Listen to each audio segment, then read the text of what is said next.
Сайн мэцгэн үзэгч, сонсогч, уншигч та бүхэндээ энэ өдрийн мэндийг хүргье. Та бүхэндээ бэлтгэн өргөдөг 100 асуулт нэвтрүүлгийн маань энэ удаагийн дугаар эхлэхэд бэлэн болоод байна. Манай өнөөдрийн нэвтрүүлгийн зочноор нийслэлийн иргэдийн хурлын дарга Давх Хүрэлцэн ирж оролцож байна. Сайн байна уу танд энэ өдрийн мэндийг хүргье. За танд ч гэсэн энэ өдрийн мэнд хүргэе. Юуны өмнө бидний урилгыг хүлээн авч нэвтрүүлэгт маань Хүрэлцэн ирж оролцож байгаа. Танд маш их баярлалаа. Тарган сайхан үйлчж байна уу? Дажгүй сайхан. Энэ үйл харьцангуй Улаанбаатар хотын орчимд ч юм уу ер нь бол цас бахтай бас тийм хүүтэн биш байна л да. Сайхан дулаахан байна тийм ээ. Дажгүй сайхан байна. Та сайн үйлчж байна. Сайхан үйлчж. Юуны өмнө та манай нэвтрүүлгийн үзэгч нарт өөрийгөө нэг сайхан танилцуулаач. За намайг Эрдэнэцэн давгийн давг гэдэг.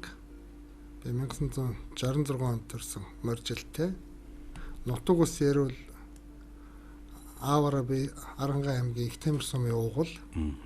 Улаанбаатар хотод төрж өссөн. За хуульч эрхцүүч мэргэжилтэй. Хүний нөөцийн менежерээр мэргэжсэн. 2000 оноос хойш л одоо төрийн алба. За тэгээд төр засгийн ажил албыг хашаад л одоо өнөөдөр хүртэл явж байна да. Хүн болгонд хэлэх дуртай үг гэж байдаг. Таны хувьд таны хэлэх дуртай үг ямар үг гэдэг вэ? Тухайн үед юу гэж бодогдсноос л хамаарх баг. Гэхдээ итгэл гэдэг зүйл их чухал юм байна гэж би өөртөө дандаа одоо залбирч хэлдэг. Ягаад гэвэл би өнөөдрийн хүртэл өөрийнхөө төлөө ингээд өөрөө шийдвэр гаргаж ирсэн юм байна. Надад зөв санагдвал зөв, надад буруу санагдвал буруу л гэж боддог. Магадгүй аав ээж маань надад их ойрхон байгаагүй, ойрхон өсөж чадаагүй. Тийм учраас одоо өөрийнхөө төлөө өөрөө шийдвэр гаргадаг. Тэгээ миний эргэн тойронд одоо надтай хамтарч ажилладаг одоо олон найз нөхдүүд бий. Тэгээ тэр хүмүүсийн итгэлийн хүчээр гэх юм уу та тэд нартайгаа харилцан би энд итгэж чаддаг тэр итгэлийн хүчээр өнөөдөр хүртэл магад амьдарч яваа байж болох юм. Тийм учраас бусдын итгэлийг хүлээж олж авна гэдэг их чухал зүйл юм байна. Тэгээ тэрийг хадгалах нь бол тэрнээс ч хэцүү зүйл байдаг юм байна л гэж боддог. Та бүр багада ямар мэрэгчлээ болно гэж мөрөөдчихсэн бэ? Би 7 буудлд өссөн. Тэгээ хамар хашааныхаа хүүхдүүдтэй гудамжинд байлдад тоглоод тэр үед одоо тийм социализмын үеийн кино түүл юм чинь бол одоо цэрэг аримтай холбогдолтой ч юм уу те магтан дуусан кино юм гардаг байлаа л да. Ерөнхийдөө бол би цэрэг хүн болно л гэж боддог байсан. Гэхдээ харамсалтай нь миний хүснээр болоогүй. Би цэргийн сургуульд ороогүй. Харин цэргийн алба бол хаасан. 3 жил цэргийн алба хаасан. Тэгээд шал өөр мэрэгч сонгосон та. Сонгосон ч гэжтэй амьдралын ихээр явж байгаа л тэгэл энэ мэрэгжлийг эзэмшээл. Тэгэл одоо ингээл энүүгээрээ л ажиллаад ингээл явж байгаа. Стресс гэдэг зүйл байна. Ер нь хэр стресс нь орж ин та? Байна. Хүн л юм чи. Ажил албанаас болоод. Хүн л юм чи стресслгүй яах вэ? Ялангуяа зүгээр нийслэлийн иргэдийн төлөөлөгчдийн хурлын даргын ажил албанчлалыг хашиж байгаатай холбогдуулаад янз бүрийн асуудал байна. Өдөрт их олон хүнтэй уулзсан. Тэр хүмүүс хувь хувьсгалын янз бүрийн асуудал ярина.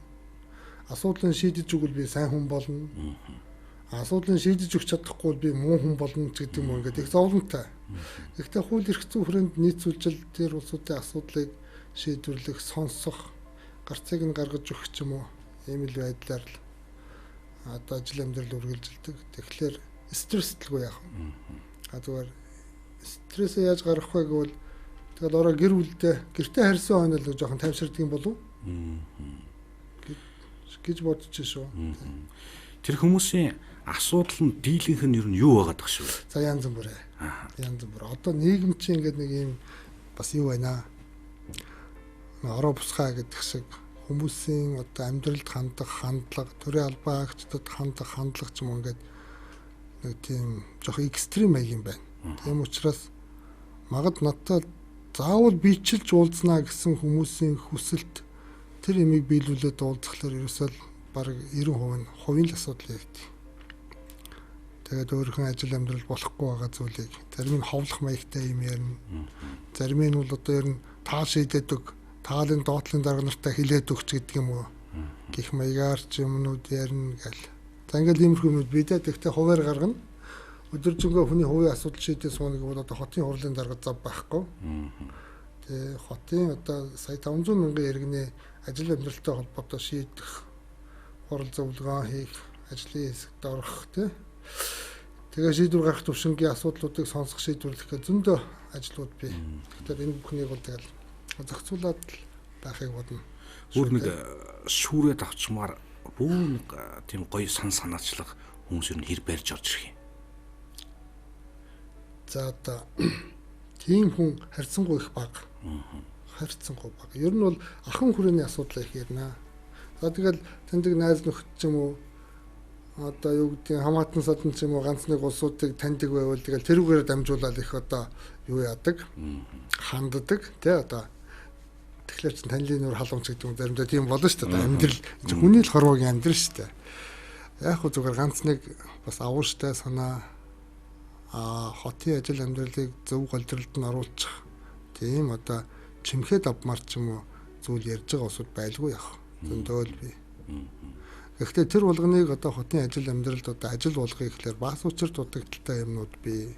Тэр хүн шиг юм уу миний сонссон шиг битээрээ ойлгосон шиг нөгөө асуудлыг цаашаа ярихлаар ойлгох ч юм байна, ойлгохгүй ч юм байна. Хотын ажил амьдралтай эцсийн шийдвэр бол бас хамтын шийдвэр маягаар гардаг. Иргэдийн хурал дээр гардаг. Иргэдийн хурлаас одоо баталж өгсөн тэр бүх ажил төрөл юмыг л хотын дарга бол одоо гүйцээж байгаа шүү дээ. Тэгэхээр хамтын шийдвэр дээр чинь бол өнцгөөс нь ярина. Бас зовлох бий. Бий. Та ер нь ямар зан аранштай хүн болоо? Яг хүмүүс бол намайг дөлгөн л гэж харддаг баг. Жоохон намуухан байж болох юм аа гэх. Гэхдээ би тийм дөлгөн хүн бол бас биш. Хизээ хаана хэдий ааш аяг гарах уу гэдгийг бол бас анзаарна. Тэгэхдээ ажил олб хашиж байгаа хүн тэр ажил олбон дээр их итгэл үнэмшилтэй байх ёстой. Тэрийгэ тэмтэрч үзсэн, мэдэрсэн байх ёстой болов гэж бодож байна. За тэмтэрч чадсан хүн бол өөртөө итгэлтэй байх бах. За итгэлтэй байгаа хүнээс бол магад жижигхэн ариншин гарахыг үгүйсэх аргагүй л гэж хэлээ. Тэгэхдээ би аль болох зөв байхыг бол бас хийж байна. Таны дуртай спорт ямар спорт вэ? Ер нь сагсан бөмбөг. Хүүхэд байхад бол одоо би долоон бууд өссөн гэж түрүү ярьчлаа яриг бол долоон бууд гудамжийн сагс ч юм байл шүү дээ одоо. Тэр үед чинь ингээл нэг юм төмөр шон зоож байгаа л хідэн банд зэрэгцүүлж чадаал. Тэгээд нэг юм угаалгах төмөр ингээд дугургийг олгож нэг хүн гүйж гагнуул заваал. Тэгэл гудамжны хүүхдүүд бүгдээрээ л чөлөө цагийг бол тэр сагсны шийдэн дээр л өнгөрөөдөг байлаа шүү дээ. Тэгээ одоо ч гэсэн ингээд дотоодын ганц хоёр лиг байна. Тэгээд NBA энтриг бол ер нь яаж игээл үзхийг хичээн. За ороо гэртээ очиод хэдий ч орсон бай. Шөнө 12 цагт орсон ч байсан. Нөгөө SBS гэдэг нөгөө спортын сувг дээр ороо уулган NBA-гийн тайм 20 минут гардаг. Цаа уух зураач юм уу? Унтахаас өмнө энэ заавал тэр таймыг нэг догчсон ч хамаагүй харчгаад тэгээд хөвтдөг дээ. Өндөр болохоор нэлээ сагс сонжогддог байсан. Ер нь нэлээ нуруулсан юм а. Та метр хэдтэй вэ? Метр 84 байна. Гайгүй өндөр тоонд бол орхон дээ. Тэгнэ. Би ер нь ингэж харж ярьдаг хүн цөөхөн мэдгэс надад. Гайгүй шүү. Би ч ер нь өндрийн тоонд орно да. Ийм байдаг гэж сүүлийн үед залуучууд маань энэ мансуур болгоц хар тахал гэж хэлэгдээд байгаа зүйлд нэлээд урам татагдаж ингэж явж лээ л да. Энийг хараад ер нь та эмзэлж гин үү? Амар. Одоо энэ асуудлыг бол ялангуяа хүн болгон цаашдаа анхаарах хэрэгтэй. Энэ бид нар ингээд ярьсаар байтал өөрөөр хэлбэл дөрвтэй арга хэмжээ авахгүй ярьсаар суутал энэ нэлээ юм хүчээ аваад одоо нэлээ өргөж хандлагатай болж байна. Энэ мансууруулах бодисоос өрчин сэргийлэх ажлыг бид нэр их тийм нийгмийн хүрээнд том давлгаа болгож төрийн одоо байгууллага хувийн хөвшил гэлтгүүгээр бүгдээр одоо хүч тавихгүй бол энэ маш аюултай үзэгдэл, маш аюултай зүйл рүү залуучуудаа алдчихвал Монгол улсын үндэсний аюулгүй байдлын хэмжээнд нөлөөлөх ийм одоо ноцтой байдал бий болно л гэж би бодож эмзэглэж суудаг. Гарцаа байхгүй те энийг анхаарахгүй байх ямар ч боломж байхгүй. Маш ноцтой зүйл. Энэ зориулдаг энэс үргэлжлэн сэргийлэх ажилд зориулдаг хөрөнгө мөнгө бий. Тэгтээ их өчүүхэн.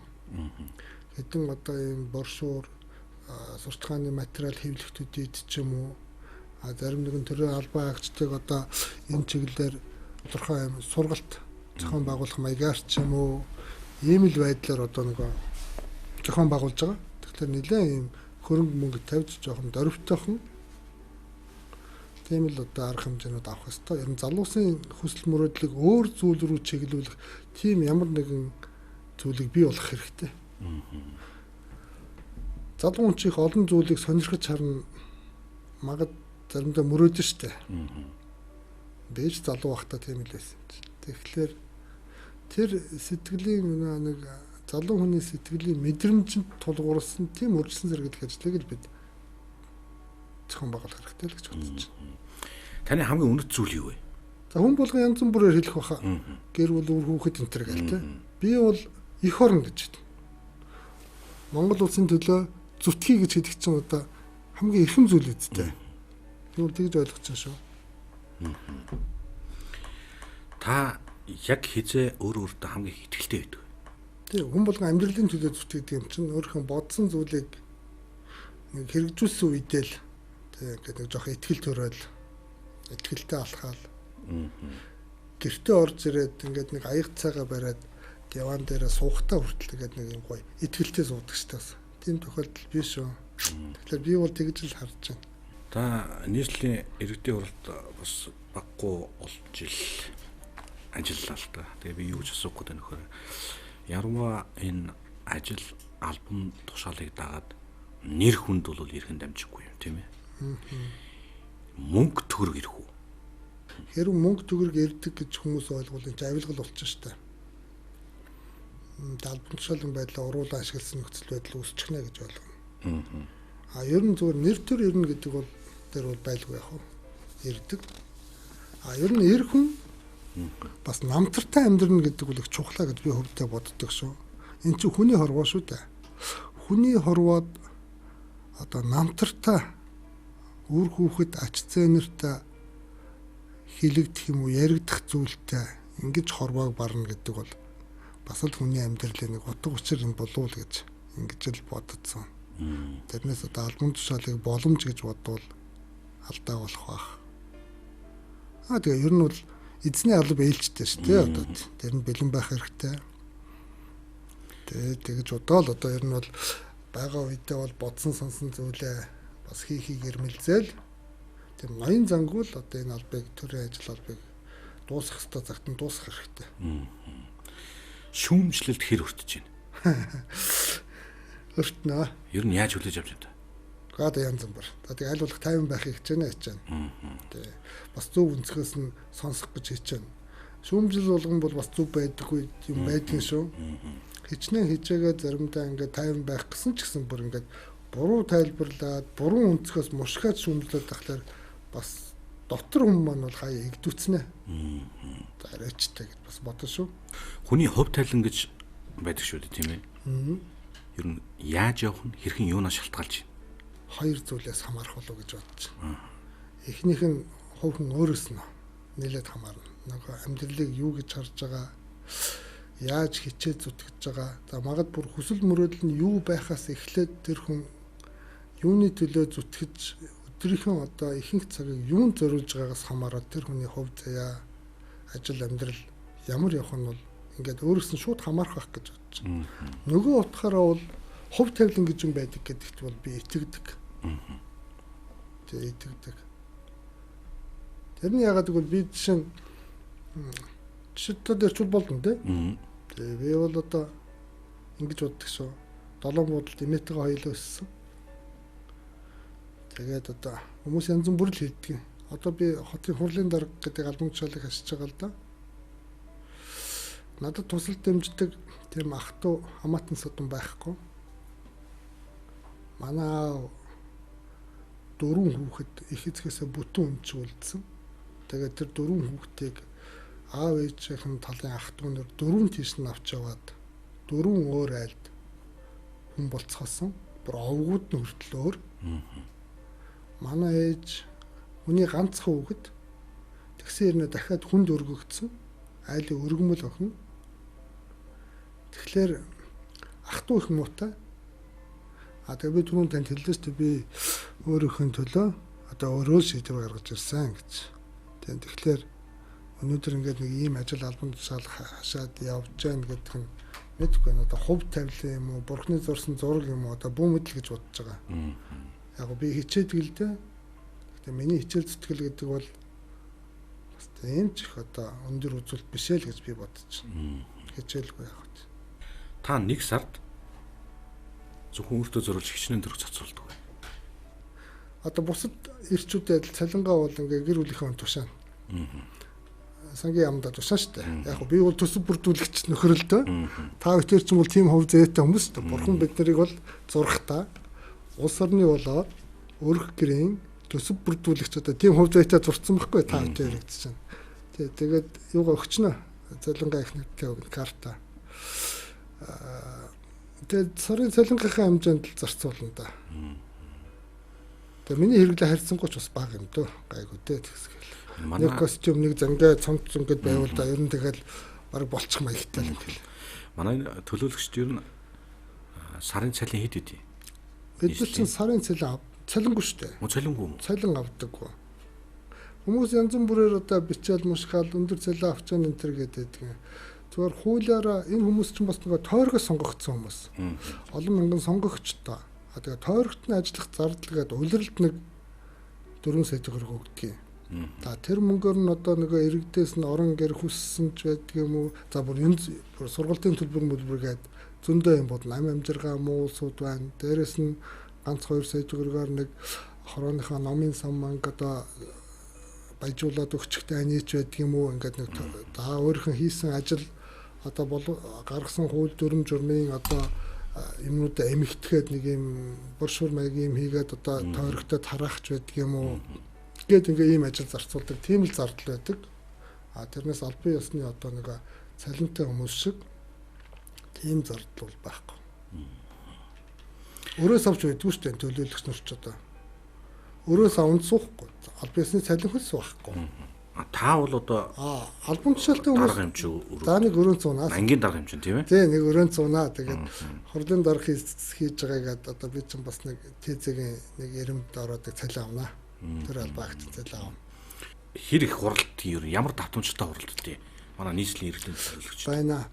Бид нар сард нэг удаа заавал том чуулгана хийдэг. Бүгд хурж ирээд. Бүгд хурж ирээд том чуулгана хийдэг. Тэр дунд нэг 3-аас доошгүй удаа тэргүүлэгчтэй орлуулна. Хуралдааныхаа чөлөөт цагт одоо нэг 11 тэргүүлэгч маань хурлын бүрэн эрхийг тодорхой хэмжээний эрхийг бас хэрэгжүүлдэг. Төсөв мөнгнөөс бусад одоо асуудлыг бол дандаа л чуулган хуралдуулах гал ингээл тэр олон хүнийг цуглуулах гээд байхгүй 11 хүн бол бас шийдэх хэмжээний хуулийн хүрээнд одоо олгосон эрхийнхээ хүрээнд зарим нэг асуудлуудыг ингээд шийдвэрлээд явдаг. За тэгээд том чуулган болохын үед бол хилцэх асуудал болгоноор нь одоо иргэдийн хуралдах ажлын хороод хуралдана. Одоо их хурлын процесстэй адилхан шүү дээ. Намын бүлгүүд хуралдана ч гэдэг юм уу. Тэгээд нэгдсэн чуулганд орно ч гэдэг юм уу ингээд бас нэлээдгүй ажилтаа шүү. Би ч одоо ер нь заримдаа хурлаас хурлын хооронд л хурал зохион байгуулсаар галдал ер нь заримдаа ихэнх цаг маань бас дуустдаг шүү дээ. Ажлын хорооны хурал, намын бүлгүүдийн хурал, том чуулганаа зохион байгуулна, дунд нь тэргүүлэгчдийн хурлаа зохион байгуулна, тэргүүлэгчдийн хуралдаа нь хилцэх асуудлуудаа эренблэн, том чуулганаар хилцэх асуудлуудаа эренблэн, тэрийг нөгөө өргөн барьж байгаа нийслэлийн засаг даргуулаад түүний харьяа газар агентлагууд нөгөө асуудлаа өргөн барьж хуралд оруулж ирнэ. Тэр нь бэлэн болж үгүй байна уу, болоогүй бол энийгээ буцаа дахиж оруулж ирч гэдэг юм уу. Ингээ хянан шалган ч гэдэг юм уу ингээл бас асуудлууд байна. Зөндөө юм болно шүү. Аливаа улсын хөгжил цэцгэлтийг нэг олон зүйлээр харахгүй байхаа гэж миний хувьд боддгийг. Хамгийн түрүүнд нийслэл хотынх нь хөгжил цэцгэлтээс л тэр улсын хөгжил цэцгэл ер нь харагдах болов гэж би өвдөө бодож байгаа. Тэгж ярьдаг шүү хүн болгоно те. Цаашдын нийслэлийн маань хөгжил цэцгэлтийн хувь зайг ер нь та яаж харж байна? Иргэдийн улсын даргын хувьд маш чухал. Ер нь тэр ордон дотор байдаг хүмүүс маань бол Өмнө Говь аймагт байдаг оюу толгойг их ярьдаг юм. Би бол энэ Улаанбаатар хотыг Монгол улсын бас нэг оюу толгой гэж хэлдэг байхгүй юу? Яагаад гэвэл Монгол улсын дотоодын нийт бүтээгдэхүүний 67%-ийг энд үйлдвэрлэж байна. Хүн амынх нь 50% нь байнга төвлөрөн амьдарч сууж байна. Ийм том эдийн засгийн хөрс байна. Монгол улсын эдийн засагт маш том эерэг дам нөлөөтэй ийм том эдийн засаг байна. Энэ эдийн засаг өөрөөр хэлбэл юу ч тарьсан ургадаг тийм өгөөчтэй байх ёстой. Энд ажиллаж амьдарч байгаа хүмүүстэй хүртэл өгөөчтэй байх ёстой. Одоо бол яг харамсалтай нь бид нар бол ингээд 1992 онд шинэ 4 дахь шинэ үндсэн хууль батлагдсанаас хойш 28 жил нэг амьдрах арга ухаанаар хуулийн хүрээнд л амьдарч байна л да. Тэгээ би энийг бол их шүүмжилж ярьдаг юм. Ер нь Улаанбаатар хотын амьдрах арга ухааныг ямар нэгэн байдлаар өөрчлөх хэрэгтэй, шинжлэх хэрэгтэй. Хотын хөгжлийг шинэ шатанд гаргамаар байна. Улаанбаатар хотын маш олон тулгымцсан асуудлыг бүгдийг шийдвэрлэмээр байна гэдээ иргэн болгон ярьдаг, хүн болгон ярьдаг. Гэхдээ энэ хоёр асуудлыг хэзээ ч төсвийн хөрөнгөөр шийдэхгүй юм байна. Өөрөөр хэлбэл засгийн газар сангийн яамнаас хуваарлж өгч байгаа төсвийн хөрөнгөөр Улаанбаатар хотын хөгжлийг хэзээ ч шинэ шатанд гаргахгүй. Одоо энийг бид нар бүгд хүлээн зөвшөөрөх цаг нь болсон. Тэр хуваарлж өгч байгаа төсвийн хөрөнгөөр Улаанбаатар хотын энэ олон тулгымцсан асуудал, агарын бохирдол, хөрсний бохирдол, замын төвдрөл, ажил хөдөл, ядуурл гээд явсаар байгаа золбир нухан дээр очдог олон асуудал байдаг. Золбир нухан асуудал ч хүртэл хотын асуудал байхгүй юу? Энэ бүх асуудлыг хэзээ ч төсвийн хөрөнгөөр шийдэхгүй юм байна. Тэгэхээр энийгээ бид нэр хүлээн зөвшөөрөх хэрэгтэй. За тэгвэл одоо асуулт гарна. Одоо тэгвэл бид нар яах ёстой юм? Би юу гэж хэлдэг вэ? Ерөөсөө л хувийн хвшлийг дэмж, хувийн хвшлийн оролцоогүйгээр хотын хөгжлийг одоо төсөөлөх ямар ч боломжгүй юм байна. Тийм учраас цаашдаа бид нар гадна дотны хөрөнгө оруулагчдыг урих тэр эрх зүйн орчноо бэлэн болго. Дээрэс нь хувийн хвшилтэй жинхэнэ одоо нэг төр хувийн хвшлийн түншлэл гэдэг тэр утгын хүрээнд одоо хамтарч ажилламаар байна. Тэгэхгүй бол одоо бол төр хувийн хвшлийн түншлэл гэхлээр яадаг вэ гэвэл төсвийн хөрөнгөөр зарлагддаг нэг юм тендер нэртэй ажлууд үүдэг та мэдэндээ. Тэр нь дандаа нийгмийн дэд үтсэн голдуу юм барилга байшингууд байдаг. Сургууль, цэцэрлэг, эмнэлэг гэдэг. За энэ байшин, барилга байшинг барихын тулд тендер зарлахлаар хувийн хвшлийнхэн маань одоо үнийн сандаар уралдаж орж ирээд тэгээд одоо тэрийг одоо нэг ажлыг амжуулаад улсын хүмүүст хүлээлгэж өгдөг. За энийгээ бол бид нэр төр хувийн хвшлийн түншлэл юм байна гэдэг ингээд ойлгоод эндүүрэд яваад байгаа маа. Тэгэхээр би бол энэ үгүй байна. Цаашдаа бол хувийн хвшлийнхэн өөрсдийнхөө эрхэлж байгаа үйлдвэрлэлээ тэлэх, бизнесээ өргөдөх тэр боломж нөхцөлийг олгож өгсөн тийм хамтын ажиллагааг ярмаар байна. Ер нь бол ингээд хуучин нийгмийн үед би ч хуучин нийгмийн үед төрж өссөн шүү дээ. Хуучин нийгмийн үед ч юм бол одоо улс орон яриад, их орон яриад, нийгэм яриад эх орныхоо төлөө гэл ингэдэг байлаа шүү дээ, тий. Тэгвэл би одоо юу гэж хэлэх гээд байна вэ гэвэл ерөөсөө л иргэн бүр хүн бүр өөрийнхөө төлөө зөвхөн гэр бүлийнхээ төлөө тултал ажилламаар байна л гэж хэлмээр. Хүн бүр яг өөрийнхөө төлөө л тултал ажил. Бүх хүчээ гарга. Энэ бол хотынхоо төлөө, эх орныхоо төлөө ажиллаж байгаа ажиллаа л гэсэн үг. Тэгэхгүй одоо нэг их том юм яриад та хотынхаа төлөө, нийгмийн төлөө одоо ингэх хэрэгтэй гэж одоо тийм хэлээч хэрэггүй. Зүгээр л одоо шулуухан ярьж штэ тий. Өөрийнхөө төлөө, гэр бүлийнхээ төлөө тултлаа ажил. Тэгвэл энэ хот хөгжин, улс орон хөгжин гэж хэлмээр. Ер нь Улаанбаатар хотын амьдрах арга ухааныг бид нар ямар нэгэн байдлаар өөрчлөх ёстой. Тэр цаг нь болсон.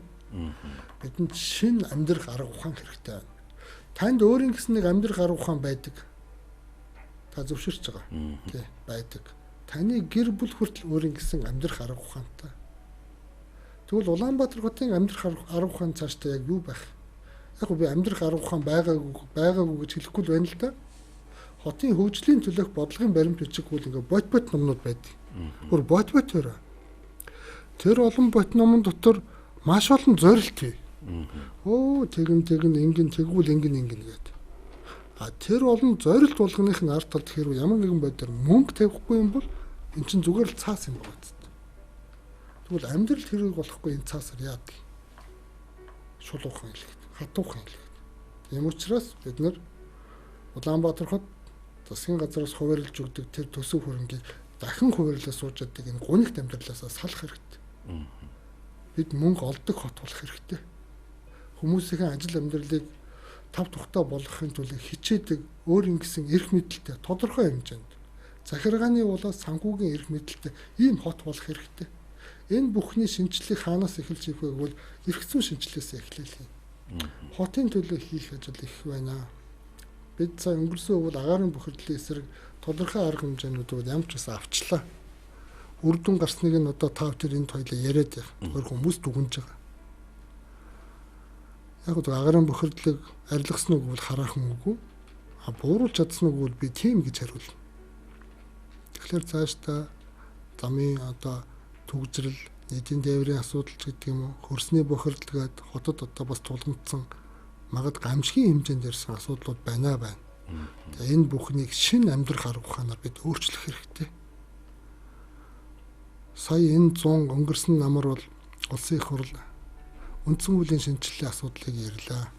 Тэрэн дээр Улаанбаатар хоттой холбоотой 2 шинэ үзэл санаа суусан. Хүмүүс тэр болгон мэдэхгүй байж магадгүй.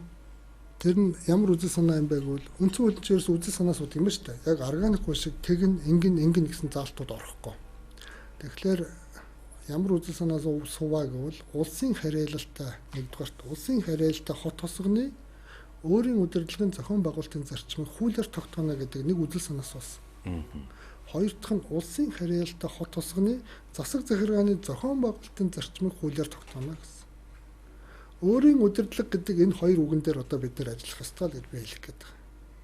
Би түрүү Улаанбаатар хотод захиргааны эрх мэдэл, санхүүгийн эрх мэдэл хэрэгтэй байна л гэдэг шүү дээ. Тэгэхээр тэр нь бол бид олсон мөнгөө төвлөрүүлсэн орлогоо өөрсдөө захиран зарцуулдаг. Эргээд тэр мөнгөө нийслэлийн иргэдийн амьдрах орчин нөхцөлийг сайжруулахын төлөө зориулдаг тийм эрх мэдэл бидэнд хэрэгтэй. Татвар та бол нэг бас татвар төлөгч байхгүй юу? Таны төлсөн татвар эргээд таны гэр бүл, таны амьдрах орчин нөхцөлийг сайжруулахын төлөө зарцуулах нь бол шудраг зарчим юм байна. Тийм. Тэгэхээр хотод олсон орлого тэр татварын хураамжт юм эргээд таны төлөө зориулагдах ёстой гэдэг зарчмыг бид цаашдаа барьж ажиллах ёстой л гэж ингэж л хэлмээр. Танд таагүй хүмүүс ер нь хэр олон байдаг бол байгаа баха. Яагаад би хүн болгон таалагдах ёстой гэж. Тэгээ наад би асуудлыг шийдэж өгч чадаагүй ч юм уу. Магад тэгээ би буруу зүрх харагдаг байж болно шүү дээ. Тийм. Байхыг үгүйсэхгүй тийм хүмүүс. Гэхдээ тийм хүмүүс байхгүй баялахын төлөө ажиллаж амьдарч явах юмсан л гэж одоо дотроо бодсон шүү. Энэ улс төр гэж юу юм бэ? За нэг цэвэр багшийн номонд бол юу гэдэг вэ? Улс төр бол одоо улсын эдийн засаг гадаад дотоод бодлого чөлөө ингээд нэг юм нэг зүйл томьёолдог шүү дээ. Тодорхойлт байдаг. Би бол тэгж хэлмээргүй байна. Зүгээр одоо шууд ингээл гараал хоёлаа Монголын улс төрийн нөхцөл байдлыг харах юм бол нэг тийм ирээн бараал юм байх юм байна шүү дээ. Тэгээ энэ байгаль үнэн биз? Тийм шууд үлээ. Нэг тийм ирээн бараал юм байна да. Тэгвэл улс төрч хүн гэж ямар хүнийг хэлэх вэ? Ер нь улс төрч хүн ямар байх ёстой? Дахиад хүмүүс нэг гоё юм ярина. Шудраг байх ёстой, зарчимч байх ёстой, ёс зүйтэй байх ёстой, хариуцлагатай байх ёстой ч гэдэг юм ингээд зөндөө зүйлүүд хэлэх баха. Тийм хүнийг улс төрчгөн нэнтэр гэл. Тэгж их худлаа яриач хэрэггүй л дээ юм бол. Улс минийхэр бол мэдрэмжтэй л байх ёстой. Гэж л хэлмээр. Тэр нь улс төрдөч биш. Ер нь өөрийнхөө ажил, амьдрал, харилцаа тэр улс төрийнхөө одоо үйл явц гэдэг тэр бүх юмд хүн ер нь мэдрэмжтэй л байх хэрэгтэй. Гутлынхаа нэг ийм үг байдаг да. Төвчулмаа. Гутлынхаа өсгийний шурааг арчдаг хүн бол их өндөр мэдрэмжтэй хүн гэж. Тийм хүмүүс бол дандаа гялалтсан амжилттай явдгаа гэдэг нэг үг байдаг шүү дээ. Тэгэхээр гутлынхаа өсгийний шурааг арчих мэдрэмжтэй байна гэдэг бол их чухал л гэж би боддог ш. Та ер нь өөрийгөө юунд зориулагдсан хүн гэж боддог вэ? Би ер нь бусдад зориулагдсан хоо. Ягаад ч юм би өөрийнхөө эргэн тойронд байгаа хүмүүсийн төлөө ингээд дандаа ажиллаж амьдрэх юм байлээ. Би саяхан нэг бодож үзчихсэн нэг ороо. Тэгсэн чинь би ерөөсөө л ингээд өөрийнхөө эргэн тойронд байгаа хүмүүсийн л одоо тэднэрт үүссэн бүх асуудлыг л одоо зохицуулахын төлөө төрсөн юм хаашаа нэг тэгээд тэр болгонд нь санаа зовж явдаг, тэр болгонд нь өөрийгөө хамаатуулдаг. Магад тэр болгоны шийдэхин төлөө би оролцож явдаг ч юм уу нэг тийм хүн юм байна гэж өөрийгөө харсан шүү. Нэг дүгнж бодсон шүү. Би саяхан. Тэгээд би ер нь бусдын төлөө л ажиллаж амьдардаг хүн юм байна дөө. Надад юу байгаа юм гэсэн чинь нэг өмсөх хувцас байна. Тэ. За яг нэг гараад унвал нэг хувийн машин байна. Асаагаад гарвал. За тэгэл болж ах шүү дээ. Тэгэхээр өнөөдөр хүртэл одоо чи юу бүтээсэн, ямар капитал бүрдүүл өгөөл тэгэл энэ бусдад бүгдийг зориулсан байх жишээ нь л байдаг юм байна даа л гэж харж байна. Таны гарын хоол юу вэ? Шүлтээ хоолнуудыг янз бүрээр хийнэ. Шүлтээ хоол чинь ер нь бол одоо бас тэгэд нэг тийм юу яадаг л хүний л арай шүү дээ. Бушуу түргэнтэй шуурхаа хийж гисэн амарчлах гэсэн хүний хандлага байж магадгүй. Гэхдээ ер нь бол би юу яадаг юм аа. Өөрөө зохиогоод хийчихдэг шүү дээ. Бага юмыг харж байгаа л хольж утгаал нийлүүлээл ямар ч жоргүй тэгээд зохиогоол утгаал тэгэл манайхаа идэхлээр амттай болсон байна л гэдэг тийм. Будаатай шүлмөлийг бол ер нь бол дажгүй юм шүү. Таны үг хэр хүчтэй вэ? Хүмүүст нөлөөлөд байдаг. Тэр хүчтэй гэх юм уу юу гэж ойлгох юм бүү? Нөлөөлдөг. Сайн муу үг нэг хэлэхгүй юм. Тэгэхээр хүмүүс тусдгийн шүү миний хэлсэн үгнүүд. Би анзаардаг тэрийг. Зарим нь үйлүүлчин, зарим нь баярлуулчин ч гэдэг юм уу. Заримийнх нь амьдралд нөлөөлцдөг ч юм уу нэг тийм байна. Би бас хэлнэ. За хурал дээр нэлээ хүчтэй өгөх үү? Ангийн даргын үед. За хэлнэ. Яг хөө тэгтээ тэн ч бас танд тун таарахгүй болохгүй. Би тэднэр чи ямар өөрийнхөө хүүхэд чиг загнаад байлтай нь шүү дээ. За хотын харай газар агентлагийн дарга нар гэдэг нэг 100 гаруй хүн орж ирсэн. Тэр болгоныг одоо би бас боссоо чи тэг гэдэг ингээд цэргийн хүн шиг бас командлаад яж болохгүй тий. А гэхдээ үг хэлнэ. Ер нь бол одоо хотод бол би нас намп ажилсан туршлага юмараа бол би нэлээд хуучныхын тоонд орно. Яг ер нь чулууга хэлэхэд над бол одоо айж ичих алга. Би хэлэх гэсэн үгээ бол хэндэн ч хэлчихдэг. Тийм л. Та хэдэн наснда би гэдэг бие хүний мэдэрч эхэлсэн бэ? Баг багтаа юм уу? Би ер нь 5 6 дугаар ангиас эхлээд эмээдээ туслахын тулд айлын ажил хийдэг байсан юм аа. Намар болохоор хадлангийн ажилд явна. 100 бол одоо юм хогийн шүүр шүү дээ. Туучур гэж ярьдаг байсан юм да. Хогийн шүүрний өвс явж зулгаадаг байсан. Тэгээд тийм ажлуудыг хийдэг. Тэгээд нэг туучрын өвс зулгаах гээд явсан морин тэрэгтэй 7 буудлын нэг өвөд туслана. Тэд нар бас хүүхдүүдтэйгээ нийлээд явна. Тэд ч бизнес хийж байгаа байхгүй. Тэгээд одоо 30 40 тийм шүүр хийгээд одоо зараад нэг нь 10 төгрөгөөр зардаг чинь зах дээр 10 байсан тийм ээ. Тий 10 төгрөг гэдэг. Тэгээ ингээд 40 шүүрэхлээр чинь 400 төгрөг болох нь шүү дээ. 7 хоногийн дотор ч юм уу. А би тэр ажилд нь туслана, өвсийн зулгааж өгнө. Тэр өвснүүд ингээд сайхан тэгшилж байгаад үзүүрсэн сагсгарын одоо хангинуур сүхээр чавчиж одоо нэг тэгшлэн тэгээд нэг замын харт тус хайлуулад артлын наан нэг өвсний өнө пресс төмөр утас тэр мөрөчин гоё тэгшил цэвэрлж одоо нөгөө зэвэрч мэвэрсэн байвал зүлгүүрээр ингэж зүлгэж ачиж цэвэрлж өгнө. А ишиг нэг моторын тэр чин гоё ингэж бас зүлгүүрээр ингэ сайхан зүлгэж гоё өөг гарт өргөс орохгүй болтол нь хийж өгнө, цоолж өгнө бүр ингэ. За тэр бүх ажлыг хийж өгөөд нэг 2 ширхэг шүүр авдаг байхгүй. Ажлын хөлс өгч байгаа надад. Тэгэхээр нэг нь нэмээд өгчөөд а нэг нь нөгөө өвөөдө буцаагаад өгдөг байхгүй. Та энийг өөрийнхөө зарах одоо шүүрнүүдтэй нийлүүлээд зараад надад зараад өгөөч гэхэд. Тэгээ яг нэг хэд хоногийн дараа надад 10 төгрөг өгдөг байхгүй. Тэгээ тэрийг нэмээд авчирч байгаа. Тэгээ одоо бодохнаа. За тэгээ хадлангийн ажил. Миний одоо хамгийн хийж сурсан хар бур ажлаас юу вэ гэвэл бас хадлангийн ажил. Дандаа айлын өвс хадаж өгч байсан. Тэгээд миний нүдийг боогоо тавьчихсан ч би хадлангийн ажлыг бүх л ажлыг тэмтрээч баг хийн. Одоо тэр техник юм уу тэр юм ингээд миний биед бүр ингээд шингэсэн байна гэх юм уу да. Өв садахта ширвэхтэй хүртэл яаж ширвэх вэ? Бухал яаж хийдэг юм? Бухлаа яаж цагаалдаг юм? Бухал цагаалахын тулд одоо доотлын шор модыг нь хүртэл ямар мод сонгодог юм? Шилмүс модны нарийнхан мөчр мод шургааг сонгодог юм уу? Навчит модны те хусны одоо тийм шургааг бус нарийн мод сонгодог юм уу энэ төр гээд. Машин дээр өвс яаж ачих уу гэдэг хүртэл технологи байна. Тэр үед зээлзэн 30 машинд 20 бухал өвс ачдаг хүн бол хамгийн сүрхийн хүн байлаа шүү дээ. Хүмүүс 20 бухалыг ачиж чаддаг. Их сайндаа 15 бухалыг ачдаг ч юм уу. Тэгээ 20 бухал ачих гэж хичээдэг гэдэг юм уу ингээд. Тэгээ энэ цаг үеэс зүгээр би өөрийгөө би юм байна. Би хүнч гэдэг юм уу магаж тооцож эхэлсэн баха. Таны амьдралдаа хамгийн их ичиж исэн тохиолдол. Олон зүйл байдаг. Нэг хөгжилтэй зүйл байна. Би 6 дугаар ангида 4 үлрэл дараалан онц сурдаг юм байна. Тэгтээ тэр миний үед нэг 75% мөв гэдэг нэг тийм үнэлгээ байдаг байсан. 20 хичээлийн 3 хичээл дээр нь 3-аас бага хичээл дээр сайн гарвал тэр хүүхдийг онц гарлаа гэдэг байсан байхгүй. Тэгээ би 4 үлрэл дараалан ингээд онц сурсан чинь тэр долоон буудлын сургууль надад нэг пенерэнсэнд амрах эрхийн бичгээр шагнадаг байхгүй намайг. Тэгээ эмээтэйгээ хоёулах нь өссөн нэг мө бацаанд пенерэнсэнд амрах битёвк өгнө гэсэн ч одоо бүр зүүдэнд ч ороогүй их л одоо сайн сайхан бас. Тэгээ явлаа хоёлаа. Тэгээ би ганцхан гуталтай.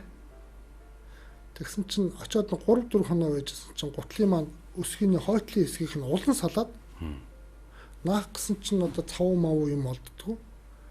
Дахиад бараг 10 хонсон баха. Тэгээ ийм даавны нарийнхан юм цуулж байгаад ингээд уяад шилбээр уяад тэгээ пенерэнслэн дуусах гэсэн. Тэр их л ичгэвтер байсан да. Тэр үед үеийнхээ охтуудаас ч их ичдэг байсан санагдаж байна. Их л ичгэвтертэй байсан да. 6 дугаар ангийн хүн юм чинтэй тийм ээ. Солих гутал байдгүй. Хэцүү байсан. Гутлынх нь улан салдсан. Даавгаар татаад шилбэрээ татаад уйчихсан нэг тийм хөгжилтэй зүйл болж ирсэн юм да. Амжилт гэж танихаар юу вэ? Амжилт гэж зүтгэл юм болов. Бодсон, төлөвлөсөн, эхлээ бүр мөрөөдсөн юм байна. Мөрөөдсөн, тэгээд бодсон, төлөвлөсөн хүн бол зүтгэдэг юм байна. Тэгээд зүтгэж чадсан хүн бол амжилтанд хүрдэг юм байна гэж ойлгож байна. Та өөрийгөө хэр амжилттай яваа гэж боддог? Миний амжилттай яваа эсхийг бол би бас өөрөө хэлж мэдэхгүй юм байна. Хүмүүс юу гэж харах юм байгаа юм бүү мэд. Найз нөхд маань юу гэж харах юм, гэр орныхан маань юу гэж харах юм, ах дүүнэр маань юу гэж харах юм, хамт ажилтдаг хөдөлмөрийн хамт олон маань ч юу гэж харах юм. Яг хөө зүгээр нэг энэ хэмжээний ажил албамжшил явж байгаа нь амжилттай гэж харж болох юм. Амжилт гэдэг бол нэг аз жаргал өнтөртэйгээ бас уялдах баха. Амьдралдаа одоо аз жаргалын тэр олон мэдрэмжийг мэдэрч яваа хүн бол тэгэл амжилттай яваагийн шинж болов гэж боддоо шүү дээ. Та өөрийгөө нэг үгээр тодорхойлооч. Өөрийгөө юу? Наачаас хэцүү асуулт юм. Нямба гэх үү? Намайг би сонгоны архин дүүргийн тамган газар ажилладаг гэсэн хэвгүй. Манай тэр тамган газрынх намайг хоорондоо юу гэж ярьдаг гэсэн тэр ингэдэг гэсэн. Энэ дарга байна уу гэдэг. Дахиад хэлж штэ. Тэгээ дахиад хэлж штэ. Миний нэр мөр байхгүй тэр заа. Одоо муу солигноод. Бүр нэр мөр байхгүй. Зүгээр энэ байна уу гэдэг гэж байгаа юм чи. Юу гэсэн ч үг энэ тэр нь одоо. Одоо ингэдэг үү. Тэр чинь сурцсан чинь сурцсан юм байна тийм ээ. Тийм арилдаг юм байлаа штэ. Тэгээд ер нь л ингээл юм уу те. Тэгээд ингээл идэг юм байлаа.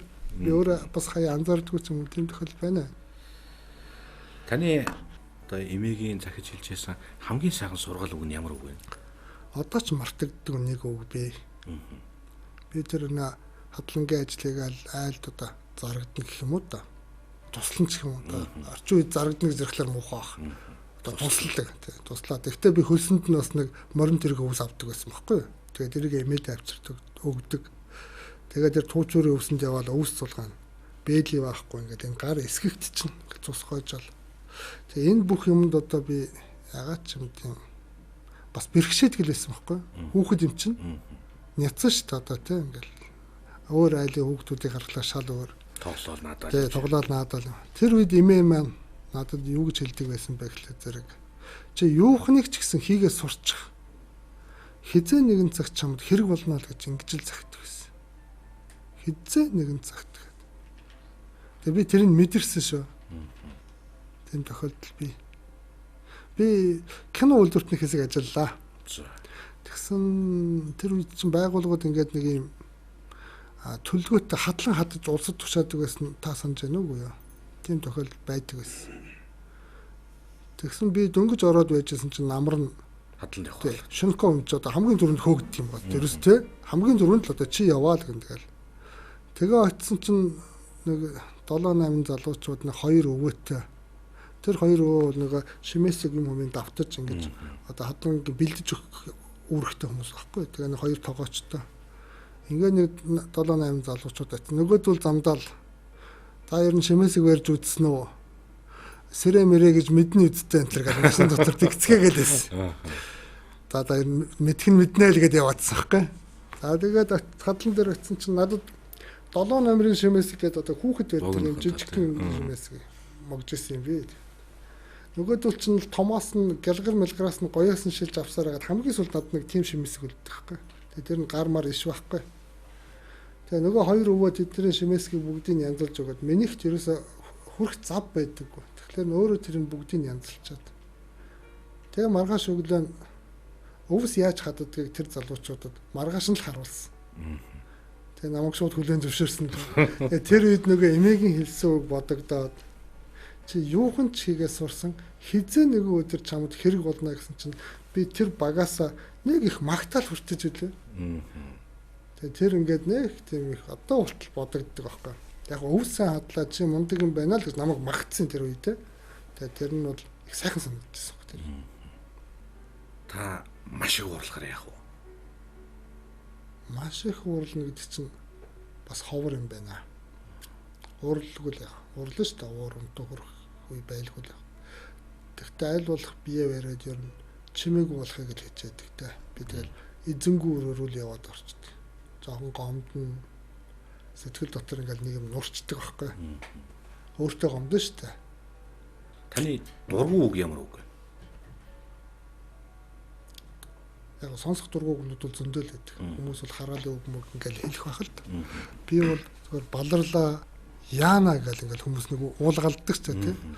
Тиймэрхүү үгнүүдийг ер нь бол жоохон сонсох дургу. Тэр бол нэг юм хувийн зохион байгуулалт муутай. Магад тооцоолоогүй мэдрэмж муутай улсуудаас л гардаг л үг юм болов уу гэж боддог шүү дээ. Тэгэхээр бас амны бэлэгч гэж хэлдэг дээ ер нь хүмүүс. Тэр агуулгаар нь би зүгээр тийм үгнүүдээс жоохон цэрвэд идэх байхгүй. Баларлаа гэдэг ч одоо баларсан үнийг хэлнэ үстэй тий. Тэр чинь арай өөрөөр хэлж болдгүй юм тэр ч одоо. Одоо яах вэ гэдэг юм уу тий. За би баларсан л гэх бол одоо юу гэсэн ч үг. Тэр мөрөөд чинь та? Мөрөөдөл байна. Хамгийн сүүлд юу мөрөөд? Мөрөөдөлгүй бол хүн ингээд тэмүүлэлгүй болчдаг.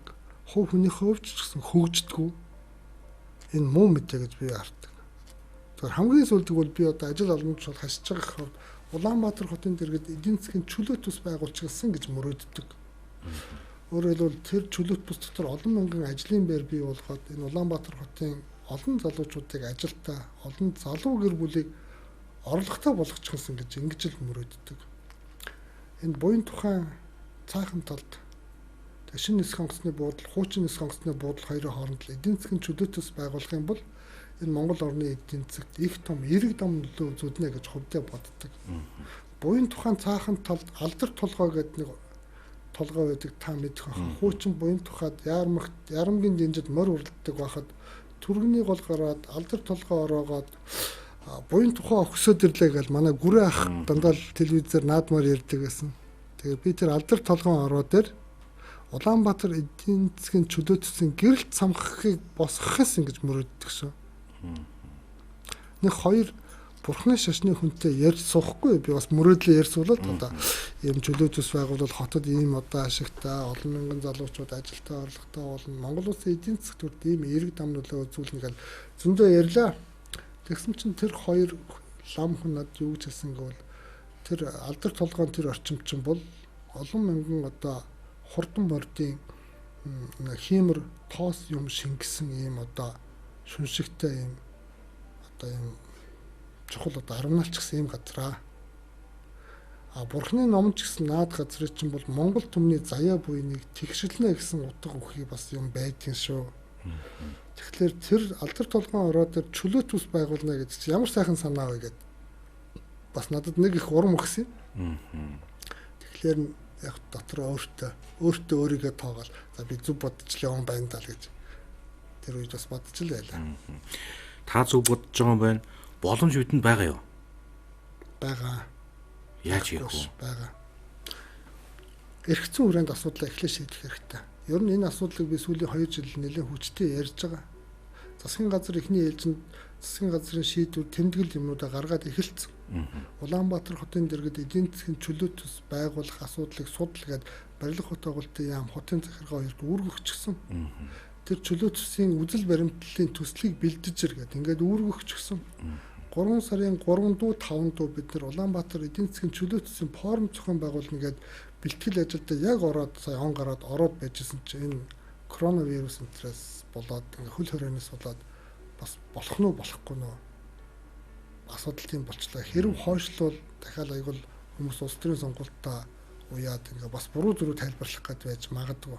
Уг нь энэ асуудлыг улс төржүүлэхгүйгээр хотын одоо ажил амьдралыг хэн удирдах, өөрөөр хэлбэл эрх мэдэлд хэн байгаа тэр дорж дулмаагаас үл хамааран энэ хүмүүс энэ чөлөө төс гэж чимээ ямар нэгэн байдлаар байгуулах хэрэгтэй л гэж би ингэж хэлмээр байгаа.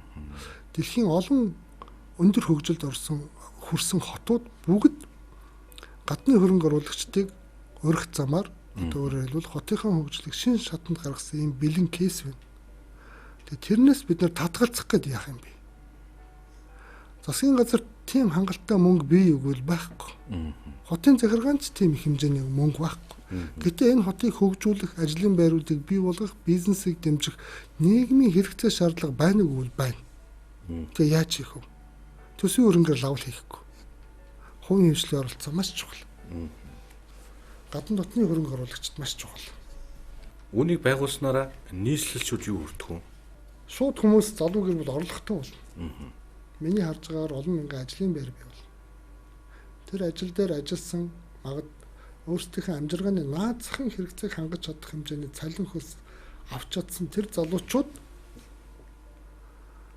ажил амьдралын тэгшрээд ирэх юм бол одоо чинь Улаанбаатар хотын эдийн засагт их том эерэг дам нөлөө үзүүлнэ. Ягаад гэвэл цалингаа авсан хүмүүс чинь тэгэл кармалал одоо гэртээ хараал хав дараа суугаад байхгүй байлгүй. Гараад л худалдаа авалт хийгээд эхэлнэ.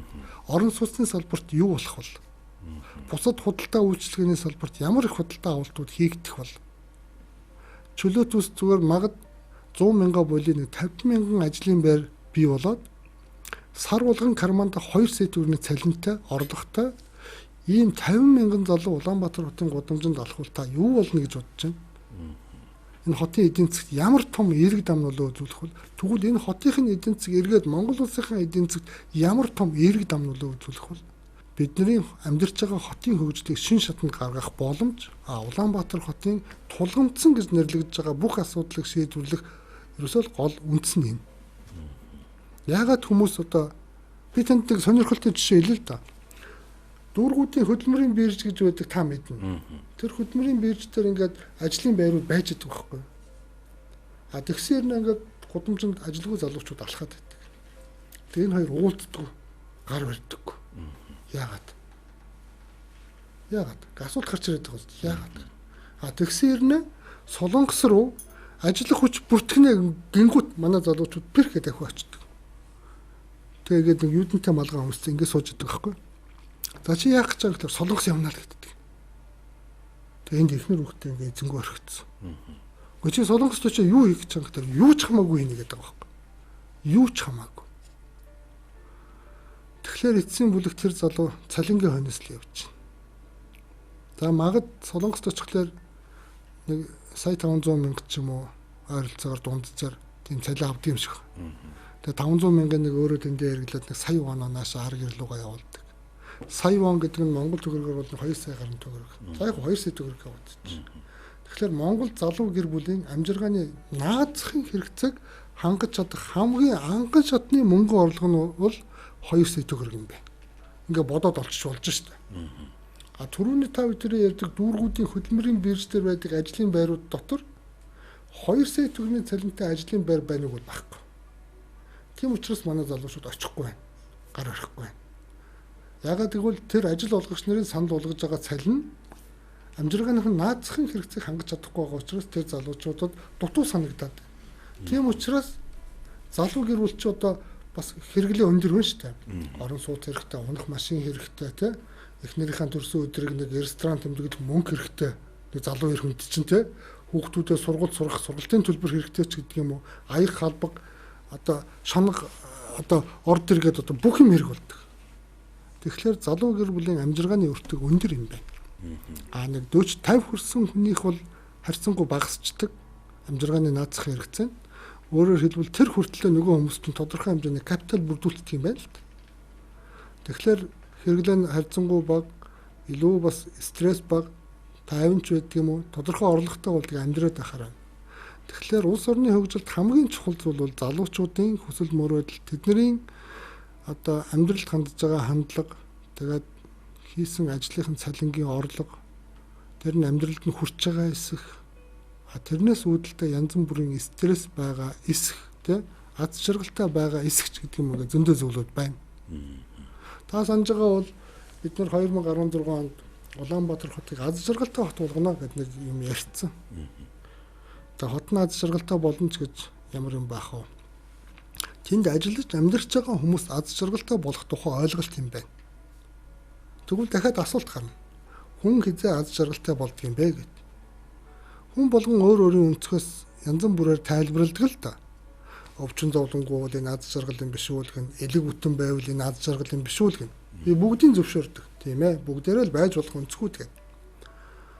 Найзууд маань буцаагаад тэгвэл чинийхэр давга хүн хизээ аз жаргалтай болдгийг гэд асуудаг л да. Тэгэхээр би юу гэж хариулдаг вэ гэхээр зэрэг би одоос нь хийж байгаа ажилтайгаа л холбогдуулаад сэтгэл чилж явдаг учраас би бол тэр өнцгөөс нь хариулдаг. Тэгээ юу гэж хэлдэг вэ гэхээр зэрэг хүн амжиргааны наазахын хэрэгцээг хангаж чадах хэмжээний тогтмол орлоготой болсон гэдгээ мэдсэн үедээ л тайван бөгөөд аз жаргалтай болд юм байна.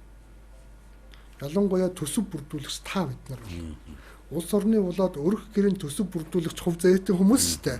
Ирчүүд бол хизээ аз жаргалын мэдрэмжийг мэдэрдэг вэ гэхээр зэрэг миний харуул гэр бүлийнхэн одоо амжиргааны наазахын хэрэгцээг хангаж чадах хэмжээний тогтмол орлоготой болсон гэдгээ мэдсэн үедээ л тайван бөгөөд аз жаргалтай болд юм байна. Өөрөөр хэлбэл шулуухан хэлбэл карманда мөнгөтэй хүнээс аз жаргалын гормон ялгардаг нь энэ адын сэтгэлд хүний хорвоогийн амьдралын нүцгэн үний юм байна. Хаашаа залахгүй. Адын сэтгэл гэж чинь шунлын сэтгэлийг хэлээд тахгүй. Хүн болгонд байгаа. Ягаад гэвэл та бидний антум адилхан юм чинь.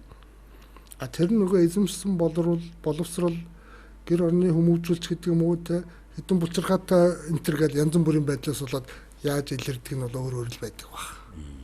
Тэгэхээр ер нь энэ хүний хорвоогийн амьдралын нүцгэн үннээс зугтсан тийм бодлого яриад бол хэрэггүй гэж хэлмээр. Амьдралд ойрхон байж асуудлыг зөв харж тэгээд шийдэх гарц хайхын чухлаа л гэж хэлээ да. Яалчгүй одоо энэ засгийн газар энэ нийслэлийн удирдлагуудын утаа гэдэг зүйлийг бууруулж чадсан. Тийм.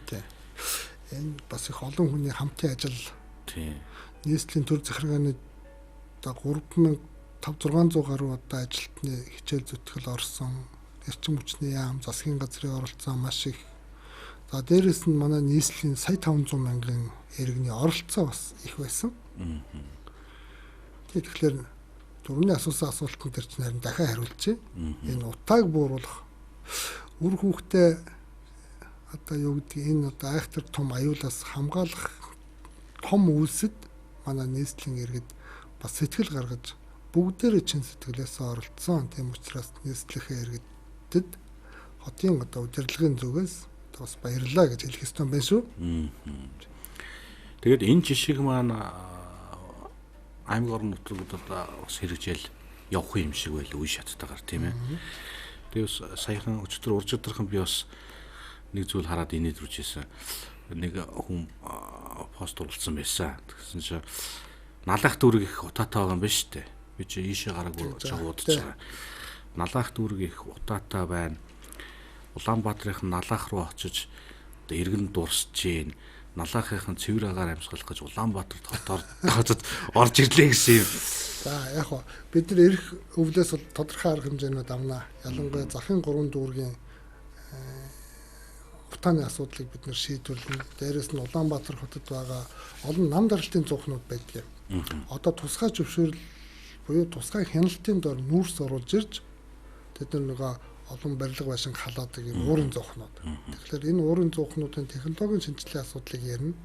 Газ руу шилжүүлэх, цахилгаан руу шилжүүлэх, мөн төвийн дулаанд холбогч гэдэг юм уу? Арга хэмжээнүүдийг аавна. За налах, багнуур мэтийн томоохон захын дүүргүүдийн утааны асуудлыг бол эрх өвөл шийдвэрлэнэ. За хоёр дахь сайжруулсан төсний үйлдвэр барих асуудлаа яг одоо яриад байж байна. Зүүн талдаа бид нар хотынхаа зүүн талд шинээр байгуулна. За ингээд энэ өвөл одоо алдсан алдаа оноо хийсэн ажилдаа дүгнэлт хийх замаар эрх өвлийг бол бид нар одоо үнэтэй сайхан давнаа л гэж бэлтгэл ажиллаа. Тэгж бодож бэлтгэл ажиллаа хангаж суугаа да. Одоо яг нийслэлд тулгамдж байгаа одоо хамгийн ихээр тулгамдж байгаа 3 асуудлыг хэлээч гэвэл та юу хэлэх вэ? Тэгээд дээрэс нь энэ бүхний 5 хүн маань яаж шийдэх гэж байгаа вэ? Нийтийн тээврийн асуудал маань одоо хүнд байна. Замын төвчрлийн асуудал маань нэлээд сэтгэл чилээж байна. За гуравт нь хөрсний бохирдлын асуудал байна. Байх ёстой хэмжээнээс 10-20 дахин давчихсан. Энэ бол одоо их олон төрлийн өвчний их үүсвэр болоод байна. Ялангуяа хавар, намар, зуны цагт. Тэгээ энэ асуудлуудыг хэрхэн шийдвэрлэх вэ гэдэг нь их чухал.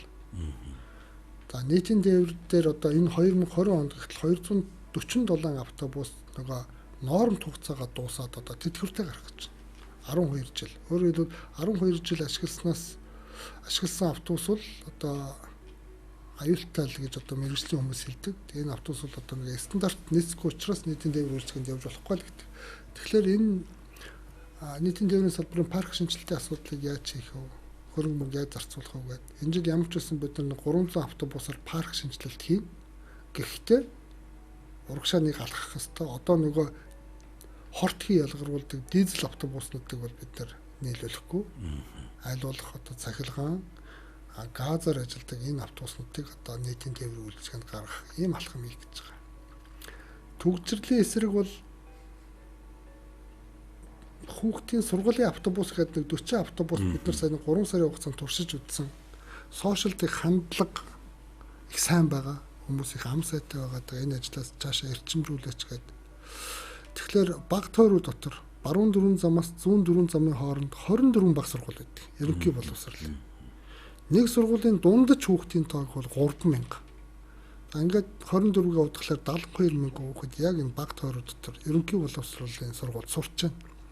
За тэрний нэг 50-60% нь одоо нэг ийм жижигхэн ноёд татагтай нар. За энэ нөхдүүд чинь бүгдээрээ нэг жолоочтой. Бүгд үргүүлнэ. Нэг машинтай. Том дарга нар ахгүй тэд нар чинь.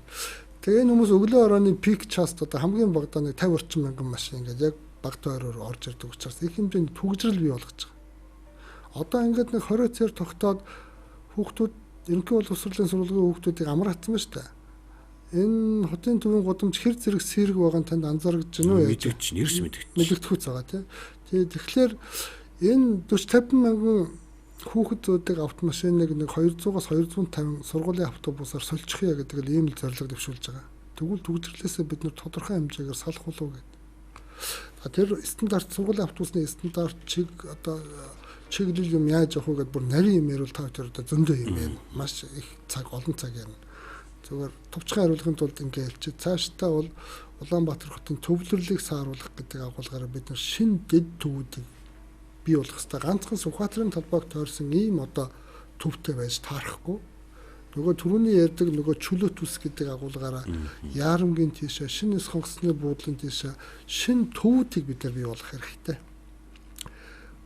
Ер нь бол шинэ сонгоцны буудлын маань 650 сая $. Хөнгөлөлтөд зээлэрх хэрэгжсэн ийм том төсөл. Энэ том төслийн хөрөнгө оруулалтын ажлын эдийн засгийн үр өгөөжийг засгийн газар бодож суугаал байх. Одоо энэ хөрөнгө оруулалтын ажлаас Улаанбаатар хот юу хүртэх вэ гэдгийг бид яг бодсон. Яавал олон зуун одоо жижиг дунд үйлдвэрлэл бизнес эрхтэгчдийг тэнд одоо ажилтаа орлоготой болгочих боломж байна гэдгийг хардсан. Тэр шинэ сонгоцны буудлын хүртэл 32.5 км хурдны зам тавигдсан. Хүссэн ч тэр замын хоёр талаар тэр замыг дагаад шинэ суурьшлийн бүс бий болно. Тэрийг эмх замбраагүй тийм гэр хорол болгочих болохгүй. Тэгэхээр одооноос төлөвлөлтөөр тэгээ миний түрүүний ярьдаг нөгөө тусгай бүсийн статустайгаар шинэ стандарттай ийм шинэ дагуул хаяа хотыг бид нар бий болох хэрэгтэй. Тэгээ энийг хинтээ хамтарч игүүл дандаа гадна дотны хөрөнгө оруулагч нар хувийн хвшлийнхэнтэй хамтрах замаар энэ шинэ хотыг бий болгох хэрэгтэй. Тэгвэл тэнд ажлын байр бий болно, амьдрах орчин нөхцөл нь бий болно. Ажлын байр бий болоод тийшээ явахлаар хувийн хвшлийн одоо барилгын компаниуд аанда тэнд ч орон сууц бариад эхэлнэ. Ингээд нэг хэсэг хүмүүс маань тийшээ ажиллаад амьдраад ихдээ хотын төгжрлийн асуудал ч гэдэг юм уу, магад заашлууд хөрсний бохирдлын асуудал маань ч гэсэн ингээд давхар шийдэгдээд явна л гэж ингэж л харж байна. Ер нь энэ гурван сэдвээр би тантай ярилцсанаг бол нэг сэдвээр нь гэхэд би тантай одоо бүтэн цаг ярихад бол одоо хангалттай байна. Тэгэхээр одоо энэ одоо ингэсгээл орхид олж байна. Таны муу зуршил юу вэ? Муу зуршилгүй байхыг уг нь хичээдэг шүү дээ. Би зөвхөн тамхи татахгүй. Архихгүй байна. Ажлын цаг таслахгүй байна гэдэг юм уу. Би хэдийгээр улс төрийн албан тушаалтан ч гэсэн ийм надаас нэг юм төрийн захиргааны албан ах чи үнэртэй гэдэг байхгүй. Өглөө яг л одоо ингээд 8:30 дээр н ороо 18 цаг гэхлээр сууж л байдаг ч юм уу ингээд нэг юм. Тэгэхээр аль болох муу зуршилгүй л байхыг хичээн дээ. Таны хамгийн ихээр харамсаж явдаг зүйл юу вэ? Харамсаж явдаг зүйл үү? Би ингэсэн байна. Энэ удаа бол би зүгээр хувь хүн өөрийнхөө сэтгэл дотроосоо бол хариулчих гэж бодож байна. Би нөгөө аав ээжтэйгээ хамт өсөөг байхгүй. Тэгээ хүмүүс ч ингээл аав ээжээ сайхан дурсаал яриад тэгэл одоо тэр амьдралын сайхан дурсамжууд зөндөл байдаг. Тэгэхээр намайг хүн хийсэн нөгөө миний эмээ. Эмээдээ би ерөөсөө одоо юу гэдэг ач хүргэж олигтой чадаагүй юм шиг л надад санагддаг шүү дээ. Ачилж чадаагүй эмээг. Тэр хүн миний төлөө амьдарсаар хагаад хорвоог барсан. Тэгээ намайг идэр залуу настай байхад бурхны оронд очсон. Тэгээ одоо эргээд энэ олон жилийн дараа бодож суухад би ер нь намайг хүн хийсэн эмээгийнхэн төлөө юу хийсэн бэ гэж бодсон чинь би ер нь хийсэн зүйлгүй л байгаа байхгүй. Хэдэн туучрын өвс суулгаж өгсөн юм байна. Хаяа нэг энтэнд амтны өвс хадлан хадаж өгöd ганц нэг морин дэрэг өвс л авчирж өгсөн байна. Өөр ер нь эмээгийнхэн төлөө хийсэн зүйлгүй нэг юм л нөхөр байсан юм байна гэж боддог шүү. Тэгээд яандаа л гэж харамсч боддөг шүү дээ одоо. Баярлалаа ч гэж эмээдээ хэлээгүй л байгаа байхгүй. Хүүхэд байсан юм чинь гинэн байсан болов амьдралын ухаанд утсан болов тий. Ирээдүйн Улаанбаатар хотын хөгжлийг та яаж хардаг вэ? Гэрэл гээтэйгээр хардгаа. Бидэнд нэг сонгуулийн жилийн хугацаа зөв алхаж чадвал 4 жилийн дараа бол өөрчлөлтүүд бол мэдрэгдэн эргэцэн шинжилгээ зөв хийж чадах юм бол өөрөөр хэлбэл бид нар бусдад хэн болж харагдах гээд байгаагийнхаа ухааныг зөв болж чадах юм бол энэ асуудал хурдан хугацаанд шийдэгдэнэ л гэж бодож байна. Бусдад таалагдж ажиллаж амьдарч явна гэдэг чинь өөрөө их том урлаг юм байна гэж би боддог байхгүй. Тэгэхээр үр хүүхдүүдтэй би бол энэ урлаг суралц гэж захидаг. бусдад таалагдана гэдэг нь хэн нэгэн эрх мэдэлтэй мөнгө төгрөгтэй хүнд өөрөө гүйж очиж бялдуучил долгинохыг хэлж байгаа юм биш. Дорж чулам таны тухай бид нэр энд хоорондоо ярихыг хэлж байгаа байхгүй юу? Манай дорж чулам их ажил хэрэгч, их нямба, их ааш зан сайтай цаацчиг хүн тусархууч гэдэг юм уу те? Ингэж таны тухай бид нар ах トゥ нар чинь, найз нөхөд чинь, хөдөлмөрийн хамт олон чинь ч юм уу бид нар хоорондоо ярихыг хэлж байгаа байхгүй юу? Эн чинь нөгөө бусдад таалагдаж ажиллаж амьдарч явж байна гэсэн үг. Найзынхаа төрсөн өдөр дээр очиод албаны дарга шиг байгаад иж болохгүй шүү дээ.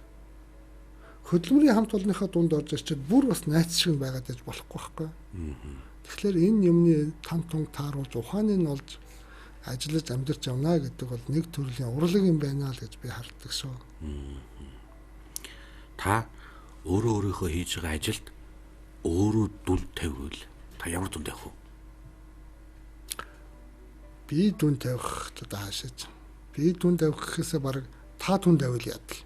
Би танаас буцаагаад асууч л да. Та ер нь миний ажилд нэг дүн тавил тоогоор ч юм нэг тоолж. Хуучин бид чинь 5 хүртэл 2-5 хүртэл нэг доо дүн авдаг байлаа шүү дээ. Та ер нь би нэг хөтлөгч болоод танаас асууч л да. Та энэ хотын энэ нэг удирдлагын багт ажиллаж байгаа хурлын дарга гэдэг нөхрийн ажилд нэг дүн тавиад хаач гэвэл та ямар дүн тавих бол? Дүн нь сонгуулаар гарна даа л гэж хэлж байна. За. Нийслэгээ иргэдэд хандаж та нар сайхан тийм урайлга төвшүүлж байна. Тэ бүгдээрээ ажилдаа орлоготой тийм амьдрах орчин нөхцөл нь зөв. Тийм орчин нөхцөлд амьдрахын тулд нийслэлийн иргэд маань бүгдээрээ ингээд их сайхан зөв давлгаалах хэрэгтэй байна. Хэн нэгэн дарга цэрэгд бол одоо бүү найд. Та бүхний хүсэд сэтгэлдээ хүсэж байгаа шиг тийм шийдвэр бол тэндээс гарахгүй. Гарсан ч их бодно.